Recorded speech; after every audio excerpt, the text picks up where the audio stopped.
What's in the glass, Tanya? Hey, what's in the glass, Brian? Today we have Sangiovese from Rocca della Maciè. Rocca della Maciè. It's a fun word. It's really fun good. name. Absolutely. This is a world I am very confused by. I'm going to be dead honest with this. That's okay. That's okay. Yeah. So we're in Tuscany, and Italian wine is super confusing. But we're going to work through it together. Yeah, We're going to learn today. That's what it's So Sangiovese is one of the main ingredients, if you will, one of the main grape varieties in the Tuscany region, and it is a very cherry-like wine. Usually I has would really say. nice dryness to it. Yeah. It's a great food wine. You know, it's part of the reason Italian wines always work so great because they're great food wines. None of them are overpowering. They're all usually really well balanced. They play really well against mostly everything. Mostly everything. Their Yeah. alcohol level is usually pretty in check as well, so Yeah.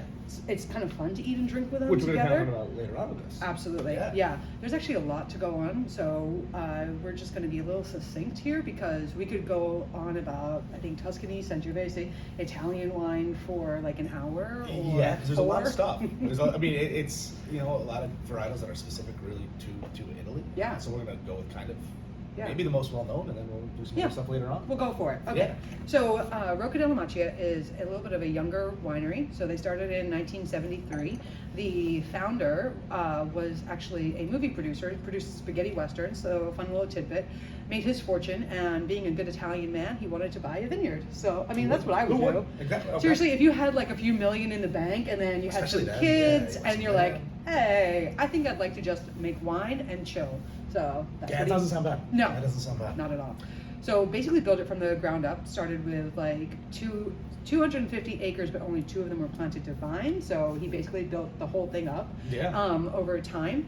And as time went on, he bought different properties. So the first wine we're going to try is actually from the coast. It's from a region called the Maremma, and the subzone, if you will, is called Morelino di Scansano.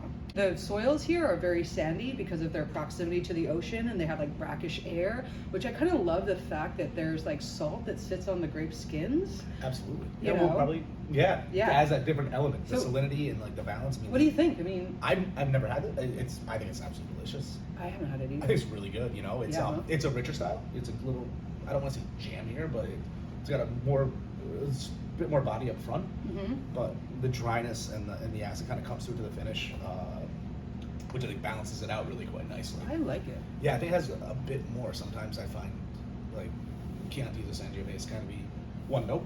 I agree. You know, you get a little bit of that Sure. sugar, but then it's kind of lean sometimes. This I think has that weight and that structure, which I think it's fantastic. Yeah, I think this is a really good Yeah, sort it's of really like good. exploratory Makes you wanna go Sangiovese. back. It really does. The acidity is fantastic, so it's like you want to go for another glass. But the thing is that I totally agree with you. I think sometimes Chianti can be like kind of harsh, but this is not. This is not nice and But I think soft. that's and round. that Yeah, the richness up front. kind Yeah. of creates that balance. it's good. You know. It's good. All right, you want to go to the classic Yeah, Chianti? let's try. Give it a go.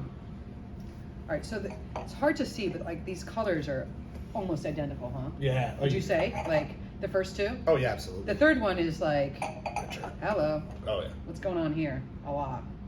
But okay, so the middle one is their flagship, I guess, their everyday wine, the wine that they're going out with to the general market. I'm a big fan of this because it actually has Merlot in it.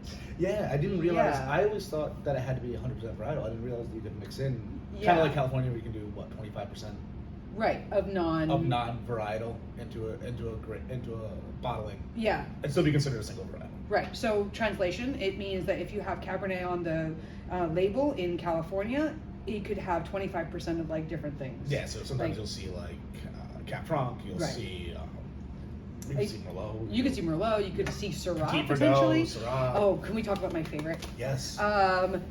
Pinot Noir from California can have a lot of Syrah in And it. it's So good. if you want to really love Pinot Noir, be careful in California. We'll do some other stuff. We find can do some fun. other stuff. Sorry, there's a Another tangent. day. Another day. Totally, sorry. But, so- Okay, let's get back. Back to So this has 20% Merlot in it, and it is a Chianti Classico. It has one of these little sticker things on it, this tape on it, and this tape is given to each winery from the, here, obviously you can see it, for each winery from the consortium to make sure that the exact number of bottles you say that you're bottling is in fact the exact number of bottles you are bottling. So if you say you're bottling 100,000 bottles, you're getting 100,000 labels, not 100,008. Yep. So you better not lose that tiny little piece of.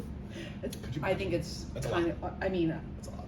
maybe that's why they dyed their hair, is because it's just all white. Yeah, from the stress of trying to keep them up. So, yeah. So did you try it yet? I did.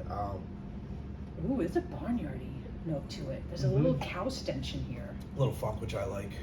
A little earthiness. Yeah. It's really nice. You know, all I could think of was the Merlot when you said it. I don't think it shows that much through though. I mean, I don't think so either. It gives a little weight and structure. Ooh, I like this. I do too. Yeah. I really do too. It has a nice sort of like cedary, incensey note, like a dried roses. I'm gonna say the majority of it is cherry. Yeah, bright cherry up front. Bright cherry, yeah, right? Nice fruitiness. Yeah. But again, I mean, and that's showing through, and that's kind of what we talked about the varietal. Yeah. The acid and the minerality kind of show through and dry you right out to the end. Absolutely. You know, Absolutely. which again pulls you back for another sip. Yeah. I mean, I think this would be. You don't necessarily have to have a lot of food with this, but it would definitely help. It definitely helps. It definitely helps. But again, they're food wines. They're food wines, exactly. So, I mean, what's wrong with that? Like having a bunch of wine and food and friends and that's how you spend your life, part right? of the fun of it. I wish. I wish. Yeah. Well, maybe one day. in the summertime we do. Yes. Not now. Now we run Not around with, crazy. yeah. It's too cold for anything. We have a foot of snow outside. Yeah, it's Nothing's chilly. happening. No, not a thing. Oh my All right, goodness. round 3. I'm All right. so excited.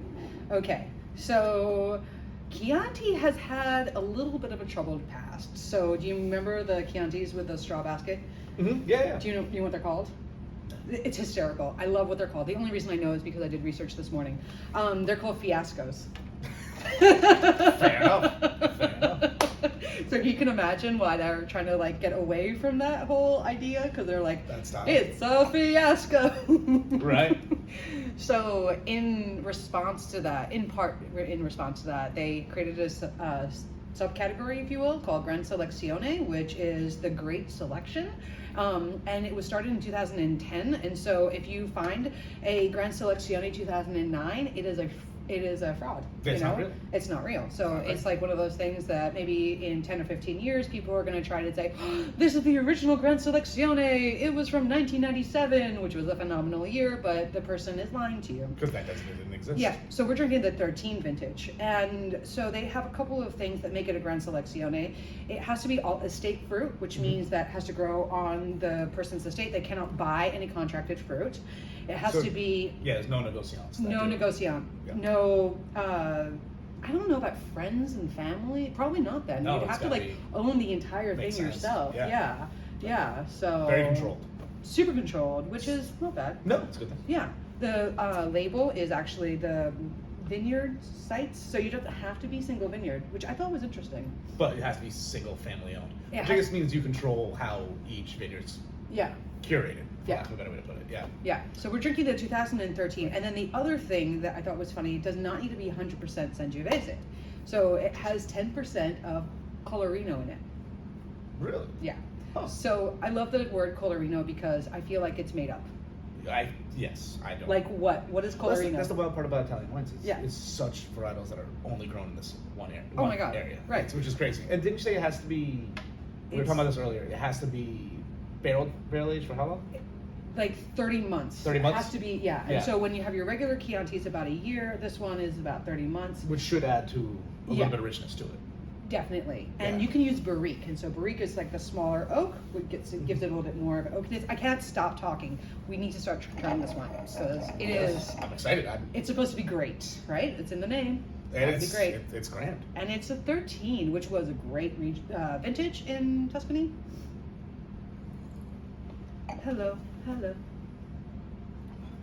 Yeah. Yeah. It's got like almost like a little like funk to the back end, like that. It almost reminds me of like that pruniness from like Amarone. It does. You know what I'm saying? This Where is they really lay good. it out and it gets so like fine pressed. Yeah. This has for me chocolate, and Yeah. I totally agree with you. So it's a 13, so now it's about 9 years old. So I think I would say it's probably drinking at its peak-ish. I mean, you could probably lay down for a little while longer. A little longer, but I wouldn't put another 10 years on No. it. No, not at all. I mean, you can see it's starting to get a little bricky, but oh my god, that finish is so good, right? So good. So good. So, if you're a fan of Brunello, this is your jam. It's usually, this is kind of their response to that. basically. You know. It's less expensive than a Brunello, but not by much, so It's know. it's good though. it's good. Mm. Definitely less like ripe fruit up front. You know, it's more structured and more balanced. And like again, you need food, but it's Oh yeah. The tannins have kind of softened, Yeah. and they're a little bit silkier, but the acidity Right just back. doesn't stop. No, and it pulls you back. Like I think I've said this with Oh this my entire God. thing, but it's really good. So even if we don't understand Sangiovese, We like it. we like it. Yeah, It's delicious. And that's it. It's well, this is the journey. It's a learning experience. We're gonna try different things and Yeah. certain stuff because they're like in Italy to me. There's varietals that are only grown in Italy, Right. so I get confused. But Well, we're gonna do this and we're gonna figure them out. and we're gonna figure them out. We'll do it all exactly. together. So if you get confused, you're like me. So we'll have fun. Want to rate them? Yeah, let's do it. So All right. let's go. We'll bring them back out here real All right. fast. Slide her up. So, I feel like we should rate them according to their weight class, because these first two wines are about $15 to $20. Yep.